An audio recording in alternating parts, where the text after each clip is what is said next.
Bonjour et bienvenue dans Les Enfants de la République, dont vous êtes l'invité Pierre Moscovici. Bonjour. Bonjour. Alors votre vie, votre parcours font de vous une figure de la vie politique et quelque part aussi un acteur de la 5e République. Il y a un parcours qui vous a conduit de l'ENA à la politique, député socialiste, ministre de Lionel Jospin et de François Hollande, ou sous Lionel Jospin et sous François Hollande, commissaire européen et aujourd'hui premier président de la Cour des comptes depuis juin 2020.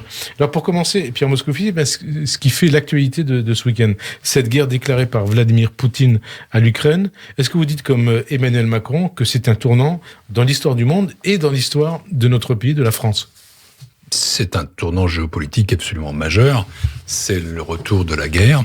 Et c'est le retour de la guerre en Europe. L'Ukraine n'est pas un pays membre de l'Union européenne, mais nous sommes sur le continent. Le général de Gaulle parlait de l'Europe de l'Atlantique à l'Oural. Nous y sommes. C'est un moment absolument tragique que nous n'avons pas vécu en fait depuis la Seconde Guerre mondiale, tout simplement. Et c'est aussi un retour vers le passé, parce que Vladimir Poutine, dans cette affaire, cherche à retrouver une sphère d'influence que la Russie a perdue depuis qu'elle n'est plus l'Union soviétique. Il y avait d'abord l'Empire russe, ensuite l'Empire soviétique, et aujourd'hui, Poutine essaie de... C'est un peu plus compliqué que ça, parce que l'Ukraine est restée un peu entre les deux, c'est un État indépendant, mais avec une partie qui regarde vers la Russie, une partie qui regarde vers l'Europe. Et ce n'est pas un pays membre de l'OTAN, même si elle avait été promise depuis 2008, alors que un certain nombre de pays de l'ex-Union soviétique, je pense notamment aux pays baltes, ou des pays qui étaient dans le pacte de Varsovie, pensons à la Pologne ou à la Hongrie, et d'autres, sont maintenant des pays membres de l'OTAN. Et autant, il est compliqué, alors que nous ne sommes pas dans une alliance militaire avec eux, d'aller militairement au secours des Ukrainiens, autant les Baltes, par exemple, sont une partie de l'Union européenne, sont une partie de l'OTAN, et les attaquer, c'est nous attaquer. Donc, n'anticipons pas, ne refaisons pas le film, ne faisons pas le film avant qu'il se soit déroulé. Mais oui, du point de vue géopolitique, c'est à la fois un retour vers le passé, c'est un moment tragique qui est le retour de la guerre, c'est un moment qui est aussi important pour l'Europe parce que elle est maintenant en première ligne face à cette menace, et elle doit absolument, cette Europe, ne pas rater son rendez-vous avec la puissance. Elle a un devoir maintenant de se consolider politiquement et sur le plan de la défense, dans ce monde compliqué, où on voit le retour des autocrates, une forme de guerre froide, des menaces illibérales. Nous sommes un des remparts de la démocratie dans le monde. Nous devons être plus unis politiquement. On rappelle que vous avez été député européen et surtout ministre des Affaires européennes. Alors, commissaire européen. J'ai fait le tiercé. Mais j'ai dit au début de l'émission. Alors l'Europe, c'est la paix. On dit Mitterrand, les présidents qui lui ont succédé et Simone Veil. C'est ce que le monde entier redoutait. Donc est arrivé, comme vous le dites, une guerre aux frontières, aux portes de l'Europe. Ça veut dire que l'Europe, c'est plus la paix, Pierre Moscovici, ou il faut faire en sorte que ça redevienne la paix, et est-ce qu'on peut le faire ? D'abord, l'Europe, c'est la paix entre nous. Ouais. C'est la réconciliation franco-allemande. C'est sur notre théâtre européen que se sont déroulées les deux guerres mondiales, et notamment dans notre pays, qui dans la première était le champ de bataille, et dans la seconde a été occupé, souvenons-nous-en, et tout ça est derrière nous. Non, l'Europe, c'est plus que jamais la paix, et c'est la raison pour laquelle cet objet politique doit nous être plus que jamais précieux, et doit être plus que jamais renforcé. J'étais parlementaire européen en 1995, et je me souviens d'avoir assisté au testament de François Mitterrand, quittant le pouvoir. Il était malade, on l'imaginait à peine monter à la tribune, il a fait un discours éblouissant. Et c'est là où il a dit le nationalisme, c'est la guerre. Voilà.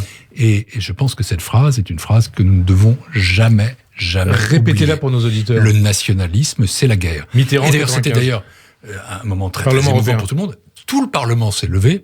Petite anecdote, à l'exception de quelques parlementaires, ils étaient 9 ou 10 autour de Jean-Marie Le Pen. Ah oui. Et donc, on est 27 ans après.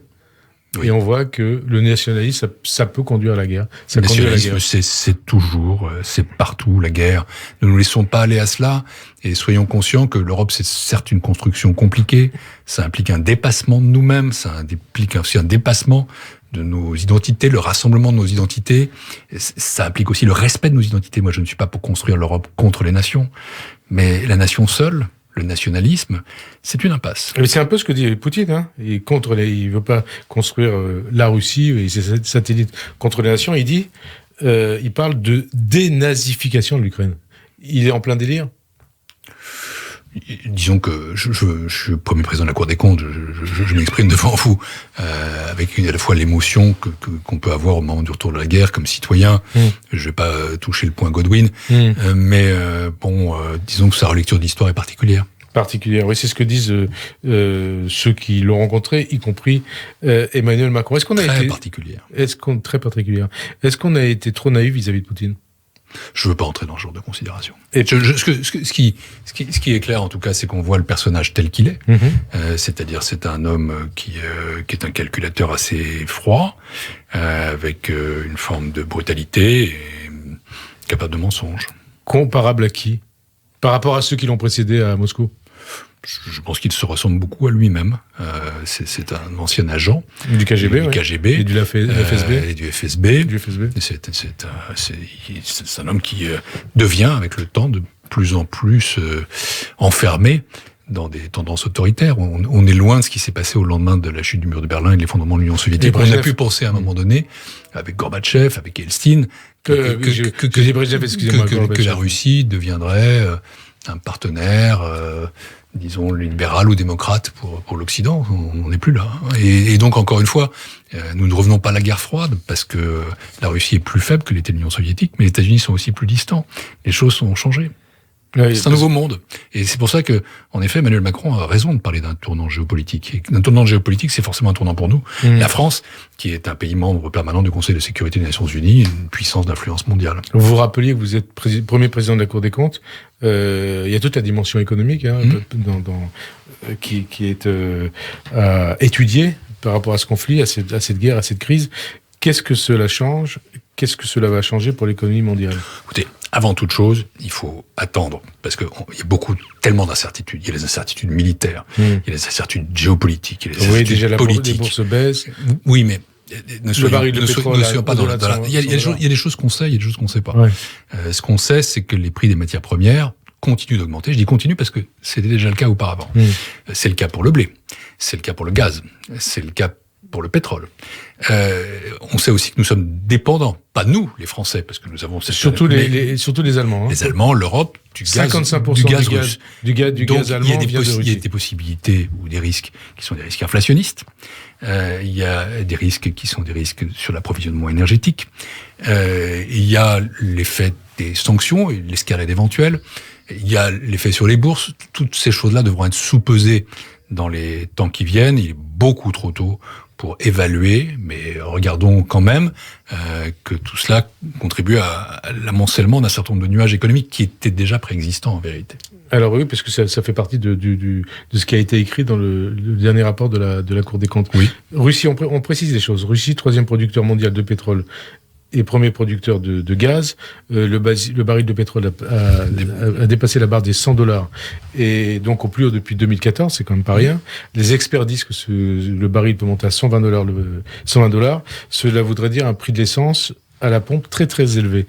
Est-ce que ce stress sur les prix du pétrole, à un moment où les fondamentaux étaient déjà très tendus, n'auront pas des conséquences très désagréables pour les Européens et pour les Français ? Honnêtement, je pense qu'il faut laisser les événements se dérouler et être prêt à réagir en fonction de différents scénarios.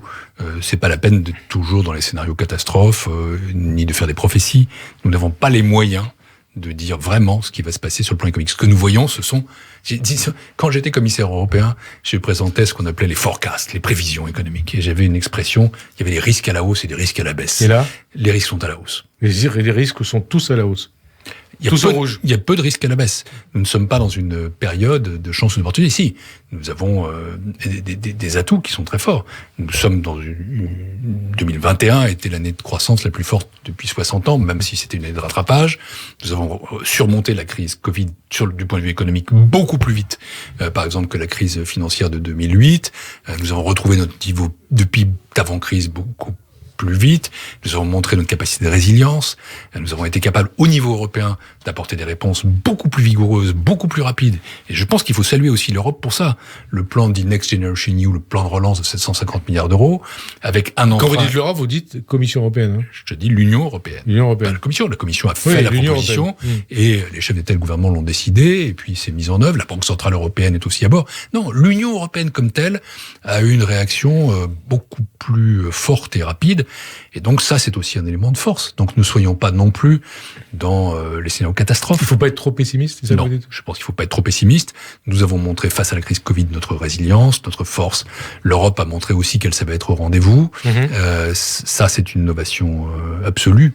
Un plan de 750 milliards d'euros, un emprunt européen, un emprunt solidaire. C'est-à-dire que les fonds vers ceux qui en ont besoin. Et enfin, des subventions, et pas seulement des prêts. Ça, c'est absolument unique. Alors, ça a été compliqué. C'est pas une négociation simple. Le problème de la dette. Et ça, le premier président de la Cour des comptes, que je suis, y est extrêmement vigilant. Et je veux passer le message qu'après le quoi qu'il en coûte, qu'il fallait faire, parce que quand on est dans une situation exceptionnelle, il y a des dépenses exceptionnelles. Vient le moment où on constate où on en est sur le plan financier. De ce point de vue-là, nous avons des déficits élevés, notamment en France, à peu près 5 points de PIB. C'est un déficit dit structurel, c'est-à-dire qui est indépendant de la conjoncture. Nous avons une dette également très élevée, 113 points de PIB. C'est une des plus élevées de la zone euro. Elle n'est pas préoccupante en soi, parce que nous pouvons la financer. Les marchés ont confiance dans la signature française, mais ils vont regarder dans les temps qui viennent si nous faisons des efforts pour la réduire. Et je dis tout de suite qu'après les échéances démocratiques du printemps, il y aura une nouvelle législature, il y aura un président. Il faudra s'occuper de nos finances publiques. Comment ? Je plaide pour une loi de programmation de finances publiques prise tôt dans le prochain quinquennat. Je crois que cette loi de finances publiques doit dire de manière très claire... Sur 5 ans ? Sur 5 ans, comment on réduit la dette et comment on équilibre la réduction de la dette entre, d'une part, une stratégie de croissance qui passe par de nouveaux investissements dans toute une série de secteurs d'avenir, mais aussi une maîtrise de la dépense, là où nous dépensons beaucoup plus que les autres sans avoir de bien meilleurs résultats. Et quand je dis pas de meilleurs résultats, il arrive que nous... Ça veut dire réduction du nombre de fonctionnaires, par exemple ? Non, c'est pas à ça que je pense. Je pense que, d'ailleurs, il faut changer un peu de logiciel en la matière. Notre logiciel, c'est trop souvent un logiciel budgétaire. On rabote. Et quand on rabote, d'abord, on touche pas grand-chose. Et puis, on abîme le service public. Je ne suis pas pour l'austérité. Ça, c'est votre souvenir de Bercy ? C'est mon souvenir de Bercy et de bien d'autres choses. D'une vie politique qui a été longue, puisque tout de même, elle a duré près de 30 ans, dont 20 ans comme député, ministre, etc. Non, je pense vraiment qu'il faut éviter de raboter, parce que ça rapporte pas grand-chose et ça ne transforme pas l'action publique. Il faudra faire des réformes, au bon sens du terme, qui transforment l'action publique, de façon à ce qu'on puisse dépenser moins dans certains secteurs, mais aussi dépenser mieux, c'est-à-dire être à la fois plus performant et parfois même plus juste. C'est ça que vous appelez les réformes structurelles. C'est ce que j'appelle les réformes structurelles. Alors, je sais que le mot réforme est un mot qui est, dans ma jeunesse, être réformiste est formidable. C'était l'équivalent d'être progressiste. Puis c'est devenu punitif. Retrouvons le sens positif du mot réforme. Une réforme, c'est ce qui change pour le mieux. On va parler de la France un peu, mais d'abord, on revient aux conséquences de cette crise ukrainienne. Est-ce que les économies françaises, européennes et même mondiales peuvent supporter les conséquences de cette guerre, à savoir l'augmentation des prix du gaz, du pétrole, je vous ai répondu, Frédéric et des matières premières après la pandémie? Non. Et franchement, il est vraiment beaucoup trop tôt. Beaucoup trop tôt pour prévoir ces effets. Je vous ai dit l'essentiel, c'est-à-dire que nous connaissons les risques, que ce sont des risques réels, qu'ils se surajoutent à des tendances qui existaient déjà auparavant, car la tendance à la hausse des prix des matières premières n'a pas commencé avec cette guerre. Les risques inflationnistes, même si on peut penser que cette inflation est essentiellement temporaire, ils doivent être surveillés. On sait ce que l'inflation peut entraîner. L'inflation, c'est aussi une perte de pouvoir d'achat. Et enfin, l'inflation peut entraîner à un moment donné des changements dans la politique monétaire. Tout ça, nous le savons. Mais dire qu'il y a des risques ne signifie pas qu'ils sont écrits. On ne peut pas en mesurer aujourd'hui ni l'ampleur, ni prédire les réponses qui doivent être apportées. Donc, encore une fois, ne versons pas dans le catastrophisme. Soyons lucides sur les risques, oui. Catastrophistes, non. Parce qu'encore une fois, nous avons montré, y compris face à la crise Covid, qui était pour le coup un choc d'une ampleur jamais vue en un siècle, nous avons montré notre capacité de résilience. Est-ce que c'est faire preuve de catastrophisme de se dire que l'une des conséquences de cette crise, ça pourrait être une inhibition de l'investissement, c'est-à-dire des gens ayant peur d'investir à cause de la crise et d'autres qui ne consomment plus? Honnêtement, je nous invite, et c'est pas par je ne sais quelle prudence, mais c'est juste par réflexion, je nous invite à être quand même patient. C'est en train d'arriver, cette invasion. Elle est là. On ne sait pas quels sont les objectifs réels de Poutine, jusqu'où il veut aller. On ne sait pas quelle va être notre réponse exactement. On ne sait pas non plus quel va être l'effet des sanctions. Alors justement, si vous voulez, l'effet des sanctions, sur tout ça, gardons à la fois la grande fermeté qui est nécessaire, mais aussi beaucoup de calme et de sang-froid, notamment sur le plan économique. Effet des sanctions, justement, vous me direz si vous pouvez en parler. La France a de nombreux liens économiques avec la Russie. 500 entreprises françaises sont présentes en Russie, dans le luxe, l'agroalimentaire ou l'énergie, notamment avec Total Energy. Est-ce qu'en voulant faire souffrir la Russie à travers les sanctions, on ne risque pas de prendre le boomerang dans la figure ? Je pense qu'il ne faut pas raisonner comme ça. Je pense encore une fois, d'abord, n'anticipons pas. Je le redis parce que je crois que c'est une tendance trop fréquente dans la politique d'être toujours en train de faire des plans sur la comète. Là, non, nous sommes au début de quelque chose. La Russie n'est pas un partenaire économique tout à fait décisif pour nous de manière globale. Nous avons aussi de la chance d'avoir, nous, notre indépendance énergétique, qui est un atout très fort. Le nucléaire. Il se trouve que nous avons le nucléaire. C'est pas un plaidoyer pour le nucléaire en tant que tel, mais il nous assure l'énergie. C'est un constat. Et l'indépendance. Donc, c'est un autre sujet. Mais une fois qu'on a dit ça, sur les sanctions, la réflexion doit être une réflexion politique. C'est-à-dire, les sanctions, elles servent à montrer à celui qui est en face qu'il a, face à lui, des pays, des nations, l'Europe, le monde, des gens qui sont déterminés aussi. Et donc, il ne faut pas sous-peser. Je vais prendre un exemple qui ne nous concerne pas, nous les Français, parce que nous avons des liens avec les Russes, mais moins que les Allemands, par exemple. En matière d'énergie. Les Allemands ont suspendu le Stream 2. Le Nord Stream 2. Pour eux, c'est un véritable, pas crève-cœur, mais c'est un changement très important, parce que pendant des années et des années, la diplomatie allemande, c'était au fond, ok, je prends des positions de principe, mais jamais contre mes intérêts économiques. Et là, ils l'ont fait. Qu'est-ce que ça montre ? Ça montre que là, on est dans une situation où cette guerre touche à l'essentiel.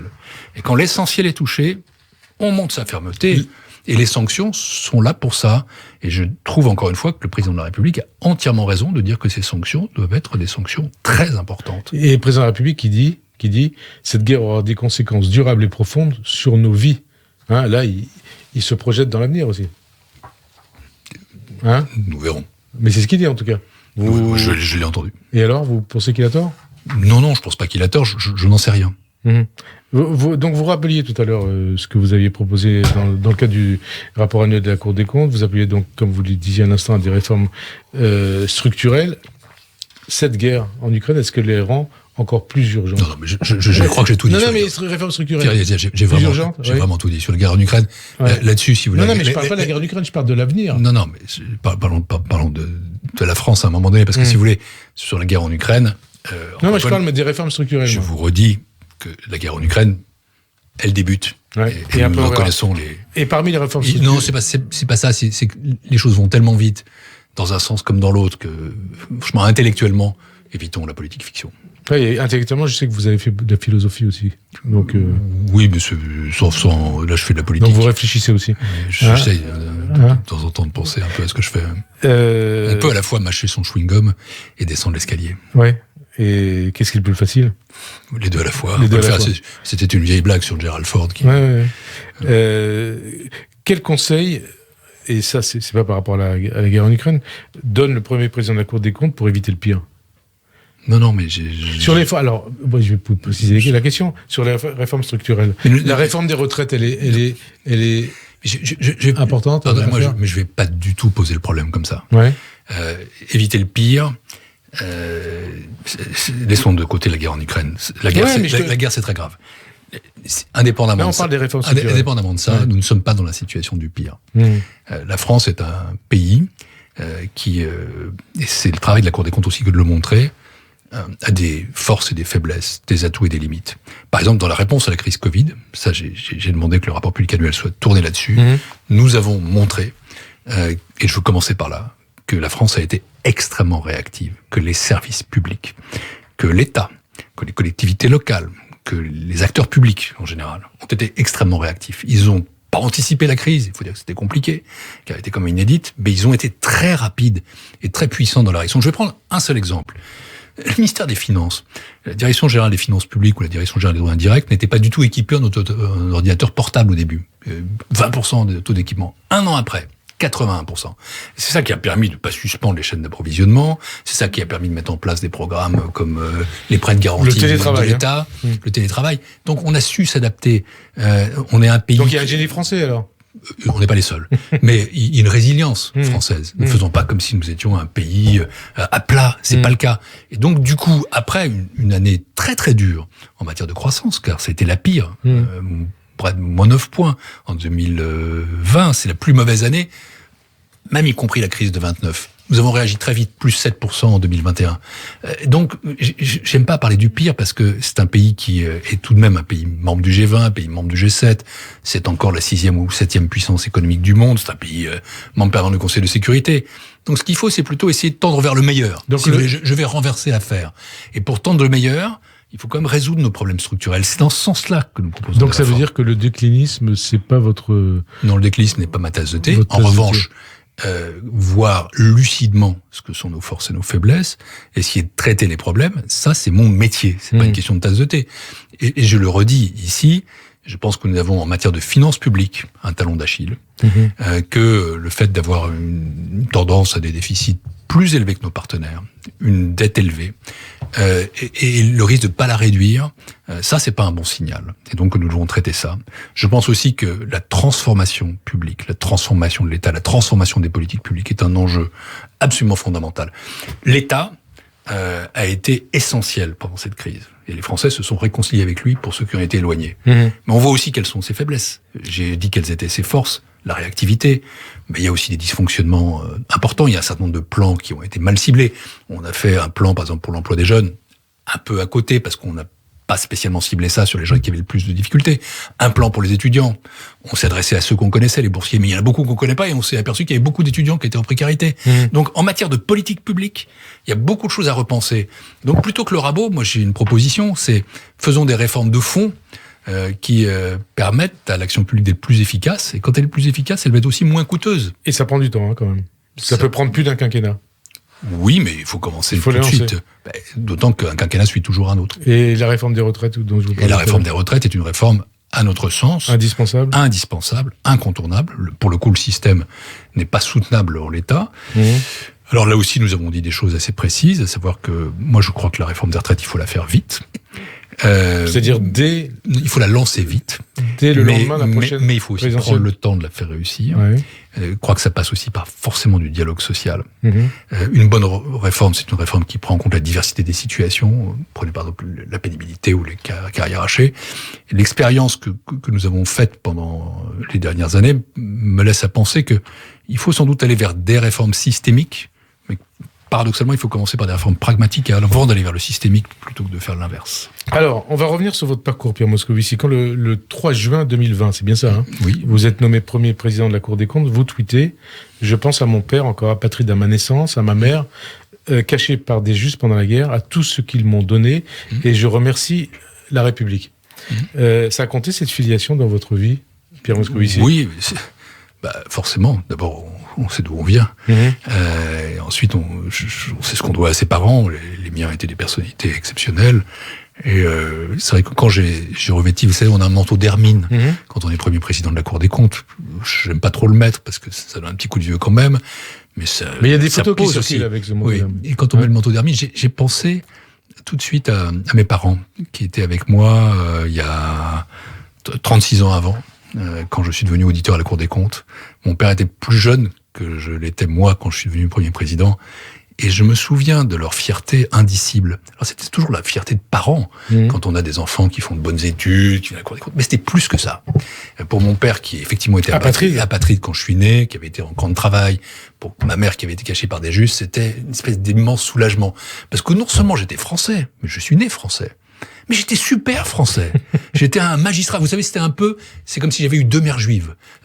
Parce que c'est la promesse de l'aube. Mon fils, tu seras ambassadeur. Non, je suis pas ambassadeur. Mais je suis premier président de la Cour des comptes. Et c'est vrai que, même si j'en ai pas l'air, je suis propre sur moi. Mais on sent votre émotion quand vous parlez comme ça. Oui, j'ai un parcours un peu particulier pour un premier président de la Cour des comptes. Je crois être le seul d'avoir eu ces origines-là. D'être quelqu'un qui vient d'une immigration récente, mes 2 parents, un juif, et puis qui a 2 parents qui avaient vécu ces épreuves. Oui, c'est vrai, j'ai pensé beaucoup à eux. Je l'ai pas fait pour eux, mais j'ai pensé à eux, forcément. Et alors, j'ai pensé à la République, parce que malgré tout, Je veux pas jouer les Cosette. Mes parents étaient deux grands intellectuels et j'ai hérité d'un très beau capital culturel, comme on dit. Mais ils n'étaient pas non plus riches. Mes grands-parents ne parlaient que le yiddish. Et riches de culture. Ils étaient riches de culture, mais pas riches. Je suis pas un fils de la bourgeoisie, de la haute bourgeoisie. Parce qu'on vous a souvent dépeint comme un fils à papa, un bourgeois qui a eu beaucoup d'argent dans sa jeunesse. Je n'ai jamais eu d'argent dans ma jeunesse. Mes parents étaient des professeurs, avec les revenus de professeurs. Mes grands-parents maternels avaient un petit magasin dans le Sentier, rue d'Aboukir, et ils parlaient beaucoup mieux le yiddish que le français. Et donc, non, je ne corresponds pas exactement à ça. Je suis pas né avec une cuillère en argent dans la bouche, du tout. Mais bon, voilà, et la République française a donné leur chance à des gens qui étaient de ce profil-là. Et je l'ai saisi. Et c'est pour ça que je leur remercie, la République. Comme la République, justement, d'ailleurs, votre mère donc a été cachée par des justes au Malzieu. Je ne me trompe pas, en Lozère. Votre père a été accueilli en France, après-guerre, après avoir fui la Roumanie communiste. Vous parlez des républiques, c'est aussi ça la République, Pierre Moscovici. Oui, bien sûr, c'est ça la République. Et d'ailleurs, j'en profite pour le dire ici, je comprends pas pourquoi le village du Malzieu, en Lozère, le Malzieu-Ville n'est pas un village juste par nations. Alors, on m'a expliqué un truc compliqué que je n'arrive pas à admettre. C'est que on n'a pas classé le village comme juste par nations parce que il y avait plusieurs familles. Par exemple, ma cousine, la cousine germaine de ma mère, c'est la mère de Sandrine Kiberlin. Elle est née au Malzieu. Elle y est née. Ah oui, votre cousine, c'est Sandrine Kiberlin, oui. Et sa mère est née au Malzieu. Il y avait des dizaines de juifs. Et alors pourquoi c'est pas devenu un village? Parce qu'ils étaient à l'hôtel et qu'ils payaient un loyer. Mais est-ce que pour autant on peut dire que les habitants n'ont pas pris de risque? On va s'en occuper. Je vais vous prendre un exemple. Ma mère s'appelait Françoise Bataille. Elle a passé la guerre, cette partie de la guerre, c'est 3 ans quand même, avec les papiers d'une autre petite fille. Alors bon, il y a des gens qui ont été justes, des individus. Mais pourquoi le village? On va s'en occuper. Alors vous allez vous en occuper, j'ai essayé de m'en occuper aussi. C'est pas simple. On va voir, on va s'en occuper. Je vous promets, on va s'en occuper. Vous êtes un enfant de la République et quelque part né grâce à l'esprit de résistance des justes, Pierre Moscovici. Au printemps 2021, c'est Le Monde qui raconte cela, lorsque le rôle de Sarah Knafo auprès d'Éric Zemmour apparaît au grand jour, donc c'est Le Monde qui l'écrit, vous la convoquez pour lui rappeler les règles, c'est-à-dire les règles de la Cour des comptes, c'est-à-dire à se mettre en disponibilité. Ce qu'elle fera, je crois, en septembre suivant, si je ne me trompe pas. Mais surtout, vous lui avez rappelé que votre mère, justement, portait l'étoile jaune, qu'elle a été cachée par des justes, et vous lui Ma mère n'a pas porté l'étoile jaune, puisqu'elle était à Paris. Elle a été cachée par des justes. Cachée par des justes, et elle n'a pas porté l'étoile jaune. Parce qu'elle refusait de la porter. Ouais, et que vous étiez, je me suis mal expliqué, on a voulu lui faire porter l'étoile jaune. Et que vous aviez été scandalisé par Zemmour, qui tentait et qui tente de réhabiliter Pétain. Pourquoi avez-vous tenu à lui rappeler cette part de votre histoire familiale? Je ne vais pas commenter ce que j'ai dit.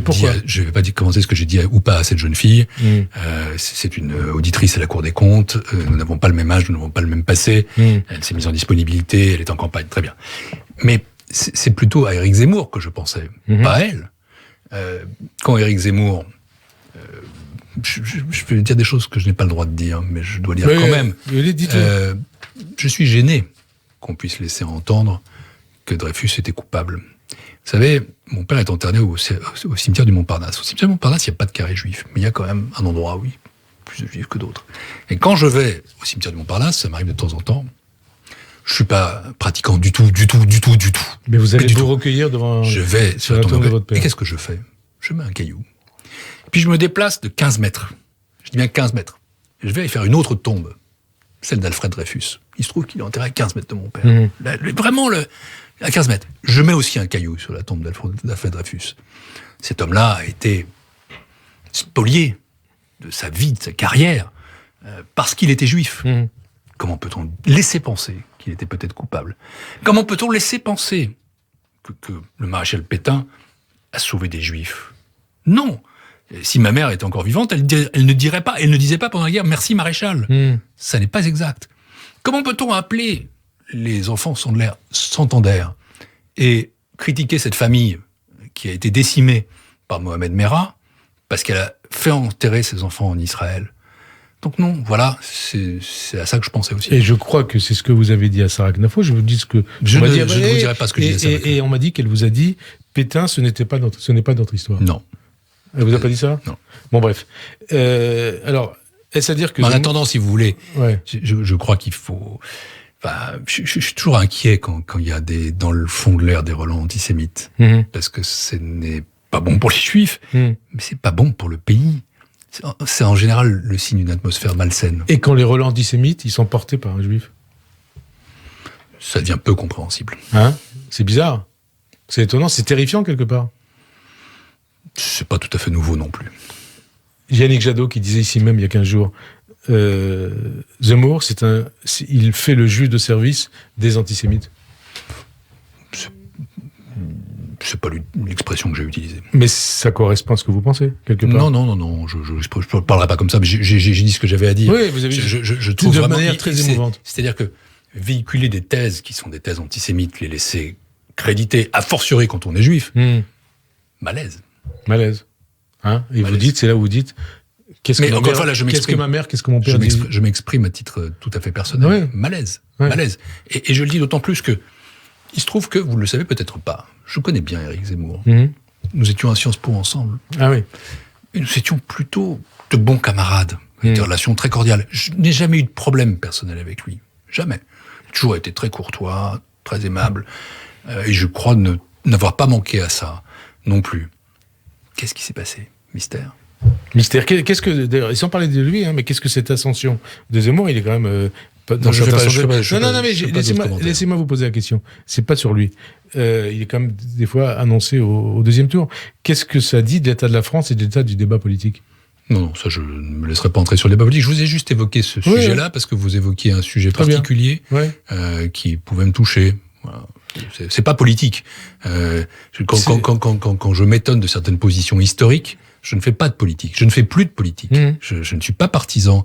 Je ne me donnerai pas d'intention de vote. Je suis plus du tout là-dedans. Je suis président d'une institution impartiale et indépendante.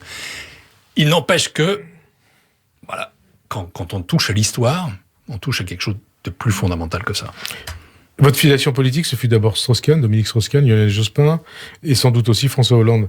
Et puisqu'on parle de vous, cette émission. Non, je ne parlerai pas de filiation politique. Bon. Nous avons commencé ensemble, à peu près. Nous sommes entrés à la Cour des comptes, nous sommes retrouvés à la Cour des comptes en même temps. Nous avons suivi des chemins parallèles.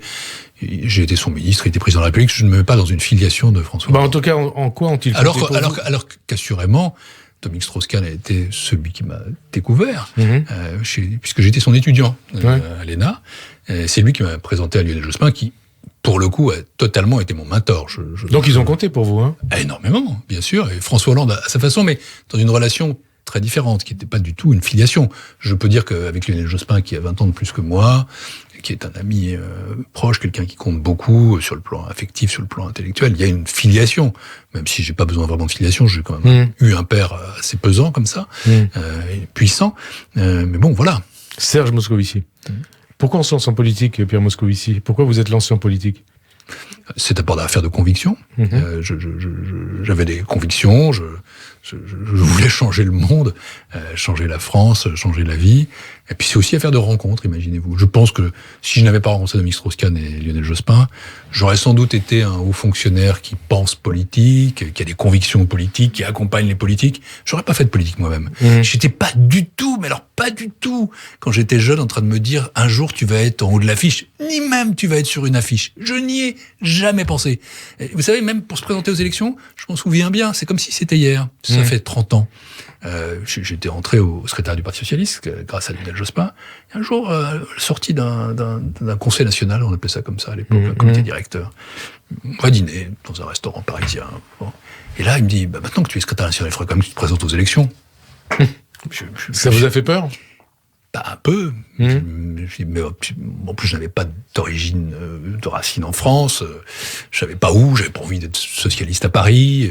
Voilà. Puis voilà, c'est parti comme ça. Mais il a fallu qu'il me, non, je dirais pas me tienne la main, mais j'étais très timide. J'avais pas du tout envie de me confronter aux électeurs.